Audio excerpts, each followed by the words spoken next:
Hey, what's going on, everyone? Today I would like to talk about what I consider to be the greatest sports supplement of all time. How could I make such a bold statement? What makes a sports supplement the best of all time? Well, first and foremost, I cannot think of another supplement that has been the subject of more studies. And aside from that, I cannot think of a product that has been shown in as many instances to be as effective, and beyond that, to also be proven completely safe. Additionally, it's cost effective and it's totally attainable. You can find it anywhere. What am I talking about? I'm talking about creatine monohydrate.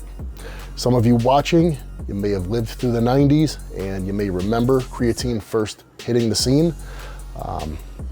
If you're watching and you don't remember that, sit tight.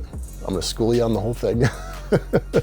It came with promises of increased size, strength, stamina. And when I finally got my hands on it, as is the case with so many other people, once they finally started using it, they realized it's one of the few products that actually lived up to its hype.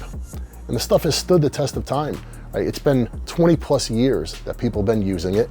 It's tried and true. And again, proven totally safe for long-term and acute short-term use. So what is creatine? For those of you who aren't familiar, it's an amino acid. It's naturally occurring. It's found in meat products. The only problem is you need to consume a massive amount of meat to obtain a significant amount of creatine. Case in point, you need to consume several pounds, upwards of 3 pounds, at least 2 pounds of beef to obtain 4 grams of creatine monohydrate. Not really feasible and certainly not advisable.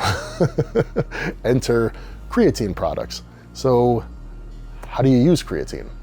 Well, oftentimes it's found in a powdered form or tablets.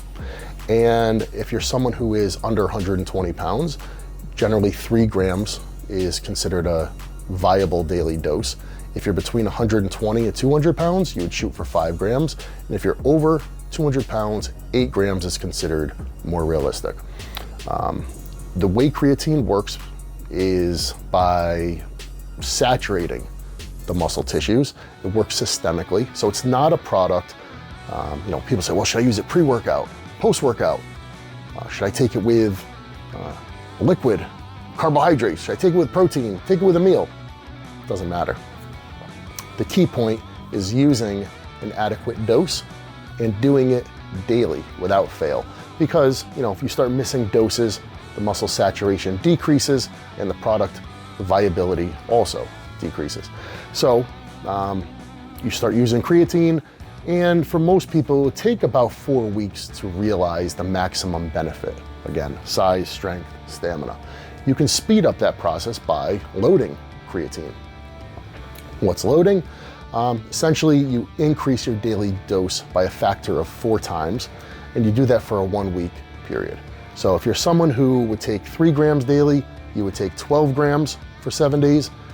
If you're someone who would take 5 grams daily, you take 20 grams daily for 7 days. And if you're someone who would take 8 grams daily, you take 32 grams a day for 7 days. And rather than waiting 4 weeks to realize the maximum benefit, boom, you're there in 7 days. It's a great product. I can't say enough good things about it. It's simple to use, it's cost effective, it's readily available. If you're someone who's never used creatine, I can't recommend it highly enough. You will be blown away by how effective it is. And if you're someone who has used it, but for whatever reason, maybe it hasn't been a part of your regimen, put that stuff back in. You'll remember just how great it was. So that's all I've got. So simple, so effective, so safe, great product. It is hands down the best supplement of all time. And I stand by that statement.